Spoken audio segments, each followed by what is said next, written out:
جن کی شریعت کے مطابق ہم حلال ہمارے معاملات ہوتے ہیں، اس ہستی کا نکاح پڑھنے والے کو ابو طالب علیہ السلام کہتے ہیں۔ فرمایا جو نکاح کا وقت ہے 2-4 منٹ، اس میں آپ لوگ جو بھی کرتے رہیں، آپ رکیں، آپ کی کوئی دعائیں رہتی ہیں تو آپ اس میں تنہائی میں اپنے خالق سے آل محمد کے صدقے میں مناجات کریں اور اپنی دعاؤں کی قبولیت کے لیے کوشش کریں۔ فرمایا دوسرا موقع جب بارش ہو رہی ہو، باران رحمت، بارش کے ٹائم نہانے کی طرف توجہ کم دیں، چار پائیاں کھینچنے کی طرف توجہ کم دیں، وہ ہو جائے گا، وہ گھر میں ہی پڑی ہیں۔ آپ اس ٹائم میں اپنے اللہ کی بارگاہ میں دعا کریں۔ فرمایا تیسرا جو موقع ہے، جب آپ کو اللہ توفیق دے اور آپ اپنے والدین کے چہرے کی زیارت کر رہے ہیں۔ آج تو کام الٹے ہو گئے نا، جب والد نہیں رہتا پھر اس کی یاد آتی ہے کہ چاہے وہ بیمار تھا اور چارپائی پہ تھا، لیکن دل کو آسرا تھا کہ میں دنیا کے سارے کام کرتا، گھر میں کوئی موجود ہے، لیکن وہ وقت مولا امیر المومنین جس کا والد فوت ہو جاتا ہے، اس کی کمر ٹوٹ جاتی ہے، اور خدا کے بعد اگر رب کا لفظ کسی کے لیے استعمال کیا گیا تو وہ والدین ہیں۔ رب ارحمہما کما ربیانی صغیرا، رب کہتے ہیں پالنے والے کو، والدین، اور بوڑھے والدین کے بارے میں ہے کہ یہ انبیاء کی طرح ہوتے ہیں، آپ کے گھر میں ان کا مقام انبیاء کی طرح ہے۔ آپ باہر بھاگتے ہیں، باہر سے دعائیں کرواتے ہیں، کروائیے ضرور، لیکن آپ کے گھر میں آپ کے والد، آپ کی والدہ موجود ہیں۔ یا رسول اللہ جن کے والدین نہیں ہیں، فرمایا ان کی قبروں پر جائیں۔ یہ جو انسان ہے یہ اشرف المخلوقات ہے، یہ انسان پردہ کرتا ہے، ختم نہیں ہوتا۔ فرمایا جب تمہیں اپنے والد کے چہرے کو تم دیکھو، وہ جو لمحات ہوتے ہیں چہرے کو دیکھنے والے، اس میں تمہاری دعاؤں کو قبول کیا جاتا ہے۔ ماشاءاللہ۔ اور فرمایا جو چوتھا موقع ہے، درود پڑھیں آل محمد پر۔ اللہم صلی علی محمد و آل محمد۔ چوتھا موقع ہے جب اذان پڑھ دی جائے، وہ اذان جو حضرت علی اکبر نے پڑھی تھی، ان کی نسبت ان کے ساتھ، جب اذان پڑھی جائے اور اس کے بعد پھر کچھ وقت ہم رکتے ہیں، اور ہم نے ایک وقت رکھا ہوتا ہے مسجد میں کہ اتنے ٹائم پہ نماز جماعت ہوگی، اور اس کے بعد پھر ہم پہلے اقامت پڑھتے ہیں۔ فرمایا وہ جو اذان اور اقامت کے درمیان کا وقت ہے، وہ آپ کی دعاؤں کی قبولیت کا وقت ہے۔ اسے یاد رکھیے گا، میں بھی یاد رکھوں گا، ہم اس سے فائدہ اٹھائیں۔ جتنی مرضی تقریریں کر لیں، جتنے مرضی مولوی صاحب بن لیں، حضرت صاحب بن لیں، دنیا کے لیے کام نہ کریں، اپنی آخرت کے لیے کریں۔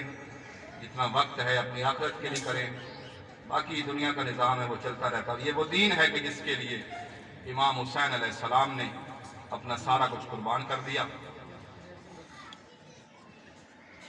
آپ کربلا کا اگر مطالعہ کریں تو کربلا آپ کو پوری زندگی کا نصاب دیتا ہے۔ کربلا آپ کو بتاتا ہے کہ بہن اور بھائی کا رشتہ کیسا ہوتا ہے۔ کربلا بتائے گی کہ بڑے بھائی کا احترام کیسے کرنا ہے، عباس سے علمدار کی طرح وفا کیسے کرنی ہے۔ کربلا آپ کو بتاتی ہے کہ کسی کو زبردستی اپنے ساتھ نہیں رکھنا، بلکہ چراغ بجھا دینا ہے، اور جس کا دل ہے وہ حسین کے ساتھ رہے، جو نہیں رہنا چاہتا وہ چلا جائے۔ کربلا آپ کو بتاتی ہے کہ اگر موت قریب آ جائے، اللہ کی بارگاہ میں حاضر ہونا ہو، تو اس سے پہلے مہلت اس کام کے لیے دی جائے کہ انسان اپنے واجبات، اپنے اللہ کا قرب حاصل کر سکے، اپنی اللہ کو یاد کر سکے۔ اور امام نے یہی کیا۔ ایک رات کیوں چاہیے حسین ابن علی؟ تاکہ وہ اپنے خالق سے بات کر سکے۔ اور امام نے اپنی اس رات کو 3 حصوں میں تقسیم کیا۔ ایک حصہ میں امام نے اپنے اللہ کو یاد کیا، اپنے خالق سے رابطہ کیا۔ 2 منٹ رک جاؤ، دوسرا رک جا یار پاگل، رک جا 2 منٹ رک جاؤ۔ دوسرا امام نے اپنے رک جا عزیزوں، اپنے صحابہ کرام جو تھے ان کو وقت دیا، اور تیسرا آپ نے اپنی فیملی کو، اپنے خاندان کو وقت دیا۔ سبھی چلے گئے، بار بار آتے ہیں عباس،